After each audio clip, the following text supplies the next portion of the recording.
Officials in Oregon are bracing for what they are calling a mass fatality incident as the number of people killed by historic wildfires in the West climbs over the weekend. More than 30 people have died. Millions of acres have burned in Oregon, Washington, and California. The smoke and ash is leaving skylines in Seattle, Portland, and Los Angeles nearly unrecognizable. On Monday, President Trump will be in California for a briefing on the devastation. Danya Bacchus has more. Unrelenting wildfires continue to wreak havoc on the West. This is insane. Leaving behind unimaginable destruction and a rising loss of life. This week alone, at least 19 people have died. 16-year-old Josiah Williams was one of them. Family's just so heartbroken. In Oregon, officials are bracing for a mass fatality incident. Fires there have wiped out more than 800,000 acres. And after only 5 days, this outbreak of fires in Washington state is the second worst in its history. Mandy McDonald is now homeless. And unfortunately, I went at the very exact moment to come around the corner to see my house falling to the ground completely in flames. Aaron Buck's home was in the path of the massive creek fire. We all know in the back of our minds up there, this could happen. His home is still standing, but more than 300 structures were lost. We've lost what we've lost. We have what we have left. We're gonna rebuild. This fire is one in a record-breaking fire season that's just getting started. More than 3 million acres have burned in California. Governor Gavin Newsom surveyed the catastrophic damage on Friday. This is a climate dam emergency. This is real. And it's happening. This is the perfect storm. Seattle, Los Angeles, and San Francisco's poor air quality is forcing many to stay inside this weekend. Oregon now has the worst air in the world. Fire crews are hoping this weekend's temporary cooler weather will give them a leg up in the firefight. We're all out here and ready to continue the fight as long as we should need to do that. Danya Bacchus, CBS News. On Saturday, Oregon's Fire Marshal Jim Walker handed in his resignation after officials reportedly lost confidence in his ability to manage the historic wildfires that are raging throughout the state. Chief Deputy Marina Ruiz-Temple has been appointed to replace him. At least 10 people have been killed in Oregon, dozens remain unaccounted for, and more than 40,000 people have been evacuated, and hundreds of homes are now destroyed. The mayor of Eugene, Oregon, Lucy Vinis, joins me now. Mayor Vinis, I am so sorry for what is happening in your state. Thank you for taking the time to talk to us today. Thank you for reaching out to us. The situation there in Oregon has been described as, quote, catastrophic. Can you tell us how this compares to a typical fire season and how you're all doing right now? Well, it's magnitudes of proportion worse than what we've ever faced before. So I think the governor has been very articulate on this. We had over 900,000 acres burned in a matter of days, which is, way over what we would normally do in an entire fire season. So we are witnessing the impacts of climate change, very, very hot, dry weather. We're in a drought, and this fire season has just ripped through the state. And how is the air quality? I also want to know what officials are saying about how long it could take to actually get these fires under control. Well, those are two separate questions. So the air quality is terrible. I think we have been cited as having in Oregon the worst air quality in the world right now.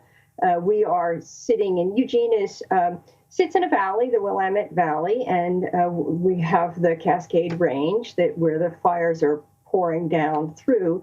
Initially, the fires were robust because of the winds carrying the fire, spreading the fire. Now we are in a situation in which the winds have died down, which has, what I'm understanding, the lead agency here is our county. The Lane County is responsible for leading this firefight. And what I'm understanding from them and from the state is that these quieter winds now have enabled them to get more of a handle on the fire, but it has meant that we are sitting in a bowl that is filled with fire, ash, and smoke. And so it looks, well, you can see the photos. It looks as if you are in a very, very dense fog, and it hasn't lifted for days. And I think we're still days away from having it lift. Can you tell us what it's like to actually try and breathe the air there? Well, it's like walking into a very smoky room. You know, if you walk into a very smoky room and you can just sort of feel it in your lungs and you can feel it in the back of your throat, and that's what it feels like. And of course, we're deeply concerned. We have evacuees needing shelter. Initially, some of those evacuees were sleeping in cars. We're also dealing with COVID-19 in this state. And then we have people needing to just live their lives here and get out and about in town. We've closed the public parks.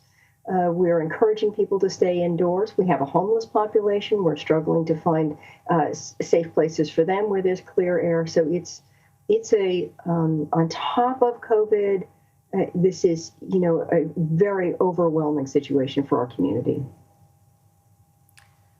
Well, the president will be in California on Monday to meet with local officials there. Has the Trump administration been doing enough to address the crisis in the West and in Oregon in particular? I would really leave that question to the governor and to Lane County and to the people who are responsible for fighting this fire. I'm not in a position to respond on the ground what resources are there, but I would say that we have been declared an emergency zone. We will receive FEMA support. That is very, very welcome. We know that we will be dependent on federal resources, both to continue to address this fire and to begin to recover from the fire. So federal support is absolutely critical. This is a bigger issue than a city the size of Eugene could ever manage on its own, or that the state could do on its own. Well, in addition to the fires, officials in Oregon are also battling a series of false claims that have gained traction on social media. Some of the rumors and conspiracy theories involve claims of mass looting, Antifa followers setting fires. Again, those rumors are completely false, and authorities are pleading with people to pay closer attention to their sources of information. I'm wondering if you could tell us anything more about that. I'm aware of those rumors. We are urging people to go to established sources. The information that the city of Eugene is providing on our website, the information that Lane County provides on its website, the information that the state is providing through their websites. Those are the key sources of information, and people should really not be following these social media narratives that are not based in fact and are very dangerous for us as a community. It's critical that we work together, that we support one another through this crisis. It is one trauma after another. It is stressful, and we need to reach out in support of one another and not, lay blame kind of randomly and irresponsibly. Mayor Lucy Vinis, we wish you all the best and send out our strength and resolve to all the people in your state and out west who are dealing with these horrific fires. Thank you. Thank you very much. And we are appreciative of the support that we receive both locally and from around the country. Thank you so much.